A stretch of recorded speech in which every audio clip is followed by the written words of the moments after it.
আপনার ফোনে কি টিকটক অটো ক্যাপশন কাজ করছে না? আসল কারণটা জানুন।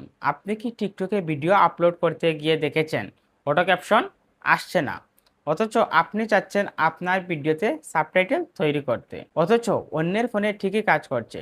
আমাকে অনেকেই কমেন্ট করে বলেছে, ভাই আমার ফোনে কাজ করছে না, আমার ফোনে তো অটো ক্যাপশন আসছে না, ভাষা সিলেক্ট করার পরেও কাজ করছে না। তাহলে কি আপনার ফোনের সমস্যা? উত্তরে হলো সব সময় না।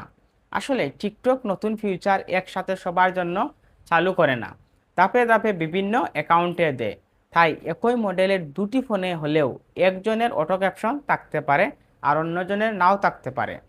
এছাড়াও যদি আপনার টিকটক অ্যাপ আপডেট না থাকে, ফোনের অ্যান্ড্রয়েড বা আইওএস ভার্সন পুরনো হয়, অথবা আপনার অঞ্চল বা বাসার জন্য ফিচারটি এখনও চালু নাও থাকে, তাহলে এই অপশন নাও দেখতে পারেন। তাই চিন্তার কোনো কারণ নেই। প্রথমে টিকটক অ্যাপ আপডেট করুন, তারপর কিছুদিন অপেক্ষা করুন।